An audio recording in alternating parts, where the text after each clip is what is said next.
course, another gentleman I dated, actually older than me, right? 54 years old, fellow vet. He was an Air Force vet from Arkansas, because Leslie don't learn nothing.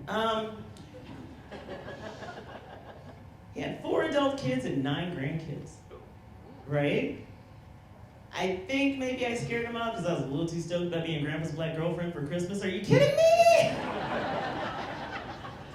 I was YouTubing videos for the twerk workshop, Googling recipes for chitlins. I ain't never cooked no chitlins. Come on. But bless his heart, he wanted to try that 50 Shades stuff, right? Couldn't get him to understand my people have been over bondage, what, 200 years now? Let's leave that in the past. Okay, we're done. We're cool. We're over it.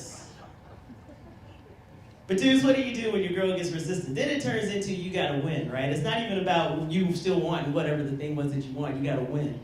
He's like, no, baby, it'll be great. All we need is a good safe word. Safe word? What's wrong with ouch?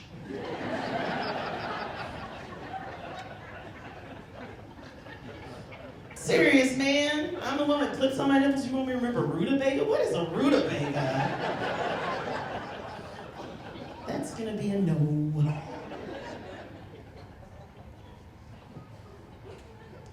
But since I left the military, I became a dealer. I'll get quiet every time. Like I'm gonna confess a felony in a room full of narcs. Get over that. I live in Columbus. I work at the casino. I deal blackjack. That's what I do when I'm not telling jokes. It's a cool job for me, though, you know? I mean, think about it. We can say phrases that are completely inappropriate in any other context. It's completely fine to thank a stranger for the action. It's not weird when somebody just wants to watch. And I can ask random dudes all day, hey, you want to hit that? And never get in trouble with HR.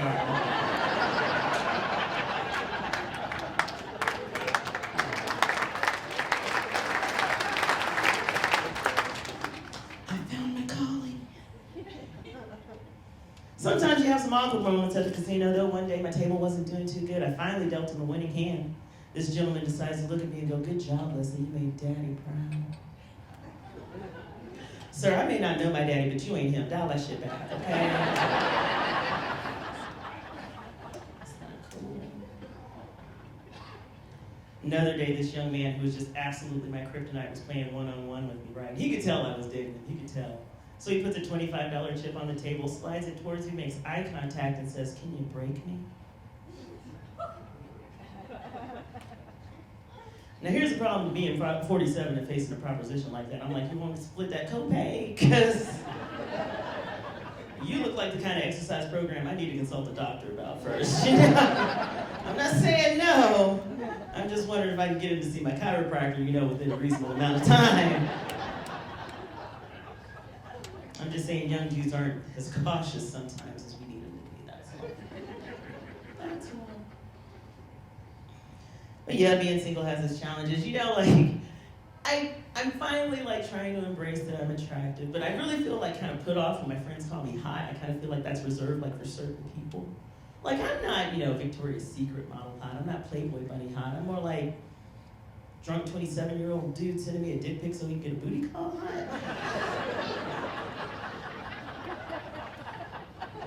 In my defense, that's a 20-year age gap. I didn't say nothing about turning that down. I mean, that dude's been single long enough. His parents will just be happy that he brought home a girl, okay?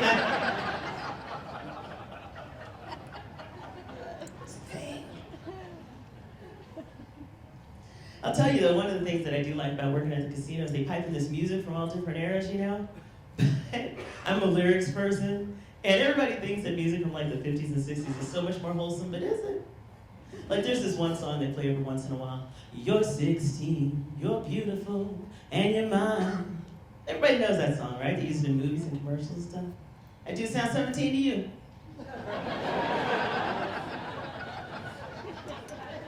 That is not the voice of a high school junior, you guys. He drinks a lot of coffee, that kid. Another great song, Mary Wilson. No muscle-bound man can take me away from my guy. Thank you, ladies, because it's always some dude who swears he's never had a guy.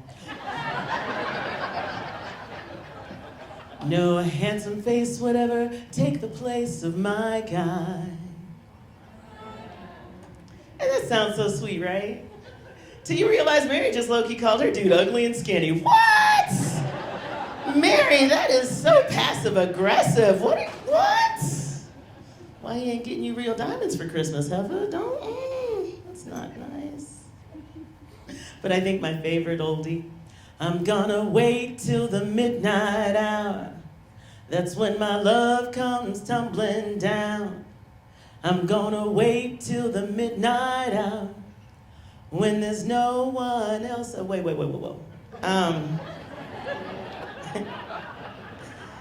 Because it is now 2018 in the Tinder era, okay? What you are not gonna do is get me out in a cornfield at midnight with no witnesses, sir. That is not a thing we're gonna do. You're gonna meet me at Starbucks at lunchtime, and I'm gonna be extra early so I can give my taser to the security guard because I don't know you. Kidding? Of course, modern songs aren't really all that much better. Bruno Mars has this song, "It's a beautiful night, we want something cool to do." Who knows this song? "Hey baby, I think I wanna marry you. I think I wanna marry you. Hey baby, it's 2:30 on a Saturday morning, we're both jacked up on Hennessy, but let's go find a justice of the peace and do this thing. I think I wanna marry you." 6 months later, they're in his mom's basement on a busted futon, Googling annulment.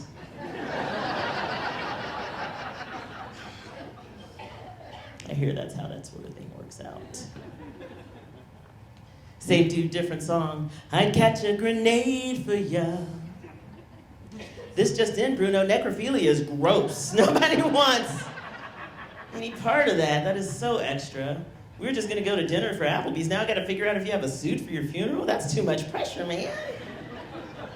That is too much. And of course, a few years ago, Rihanna had this song, "Oh, nah, nah, what's my name?" Really popular song, right? Then like 6 months later, she was like, "Oh my God, you guys have a drinking problem." "Yeah, bitch, you forgot your name."